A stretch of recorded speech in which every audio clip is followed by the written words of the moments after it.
While in 2025, we may have a new president, things may not be getting so much better for black men. And I'll explain that in this video. A few years ago, you guys remember, Goldman Sachs decided that they would give black women about $10 billion to invest in communities around the country. And a lot of black men were concerned about that.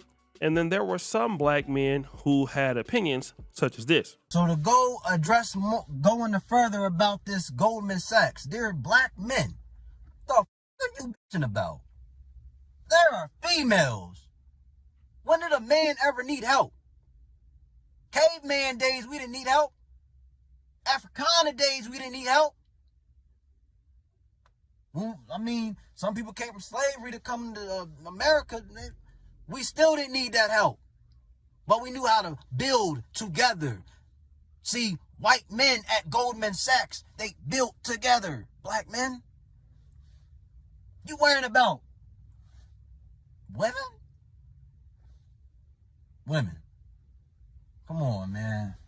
Y'all got female tendencies if you worrying about women getting some 10,000 per person. And in the case of this sister, she actually realized the play that was going on. Now we fast forward now to 2023. They're saying that we have billions of dollars for the black woman. Well, what about her black son, her black husband, her black brother? You cannot keep separating us. We come as a unit. Now, I know a lot of you black women think you riding alone and you'll ride or die by yourself and you by yourself. Baby, it was by design you by yourself. No, even God used people to carry out his agenda. You're not going to get so many sisters that are going to be as woke as her that are going to see the play. They're just not going to see it. And in actuality, a lot of sisters are going to be leaving some brothers behind when it comes to the opportunities financially that they will get and also the help they're going to get. And there's a lady today that said some very disrespectful things about black men that really just got on and got a really good partnership. Who is that person? Glorilla. Now, let me give you an example of some of the hateful things that Glorilla has said about brothers. I ain't got no because I'm such a real nigga myself, and you need to be like as like real deal bitch. Like that's what you is, a bitch.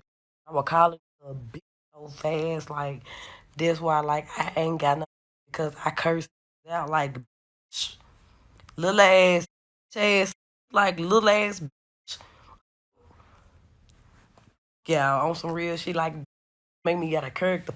Yeah. Now, I know what somebody's going to say. Oh, that's just her talking about dudes in general. That's not really so bad. And that could be the case. But think about it. If you're a black man and you say these things, what can happen in your career? Exactly. Think about that. But Rihanna has been rewarded with a Fenty sponsorship. She's now going to be the face of Rihanna's Fenty brand, which means this. Number one, Fenty is trying to reach the urban crowd, which Glorilla can actually do. That hood crowd of young ladies that are really vibing with her, they're gonna be buying Fenty more. Now what you're seeing in real time is that you're gonna be able to see a lot of sisters getting paid to be anti-black male. Now, a lot of you brothers is gonna say, well, that's been happening. There's something new to see here. But the reality is that Rihanna has a business that caters to black women, and now we can take somebody from the community or from the female community, and then you can bring her into this business.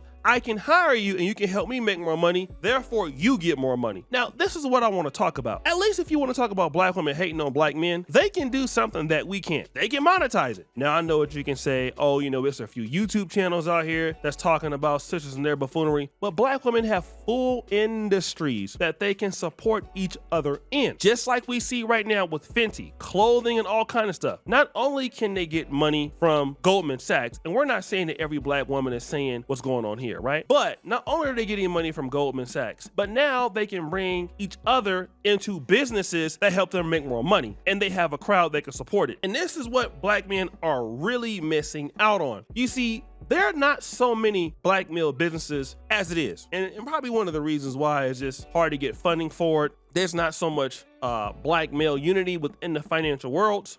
But here's the situation. If you do have that, then you have the firepower to be able to reward your men in the business. And this is what you're seeing with a lot of black women. And you can say exactly what you want. And the lack of the black male private sector is not there. So you cannot collectively get better as a unit when you don't have that buying power. You don't have that buying power. You don't have that financial urge behind you. And I think the Republicans saw it a little bit in the last election that, hey, black men, if we kind of go after these guys, they can help us with upticks in numbers and stuff like that. And that typically does seem to be true. But the reality of it is that ladies like Glorilla and other women, the money that they can get by dissing you and saying F Jigga free is going to continue to rise. You may not care about it, but you should care about it. Because if you had the businesses, if we had the money together, we could pretty much stop that. The black male image is at risk. And so if people can damage your image and get paid off of it, it hurts you. Why do you think the Jews are so big on anti-Semitism or talking down on their image? Because they understand that protecting one's image is great. It's the only thing that you have. So if you talk down on the Jewish community or the gay community or certain people like that, there's repercussions that you must pay.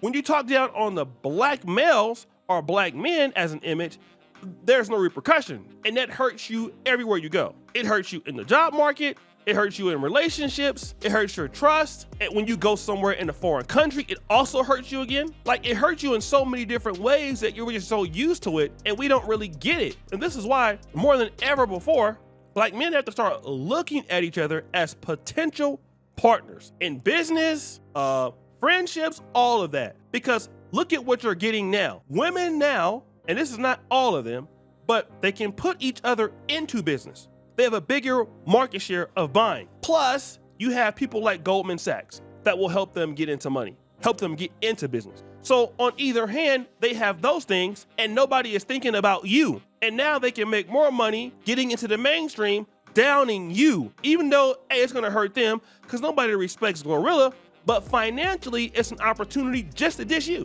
And other ladies are gonna start to do that. Other ladies gonna know, like, hey, if I need to get on, I need to talk about how sorry these dudes are, how broke those dudes are. And that content, and it goes out to the world, hey, people from other countries listen to that. You could be in Uganda and hear some little young kid maybe rapping F Jigga free. I'm not saying that I've heard it, but you can imagine that somebody, before you even get there, they know about you and they have a negative interaction with you because of a rap song. That you're dumb. I went to medical school, man. I had to overcome so many stereotypes of quote unquote the ghetto or the hood or whoever else, simply because I was an African American man.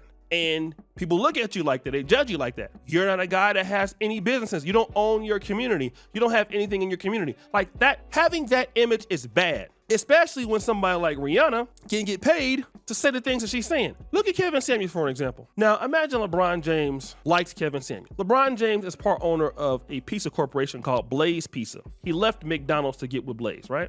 Now Kevin Samuels arguably was telling the truth according to many people, including myself. Now, if LeBron James decides, I want to make Kevin Samuels the brand ambassador of Blaze Pizza, Blaze Pizza will get so many nasty remarks. But nobody can say that about Glorilla going to Fenty, because that's just normal. It's normal to make money off of you. It's normal to talk down on you. It's normal to disrespect you. It's okay. And then people are betting on the fact that you don't have the community or the resources to do anything about it. So we got to understand what the play is, guys. This is going to be happening a lot more often, and it hurts you more than what you think. So the whole goal of this whole video is to let you understand and to know you're going to be depending, or you're going to need to depend more on black men more than you ever have before. It is imperative to the point where, okay, if you're a black man, if you can pull more black men into opportunities, is what's going to be needed in the next 10 years. This next decade, a lot of the stuff that we're probably going to be getting, we're probably going to be creating at least 20% of it on our own. So guys, what do you think? It's your boy, Ashley Jackson. I'm back at it again. Another episode of The Celebrity Junk. I appreciate you for all that you do. Subscribe, hit the bell. We're out.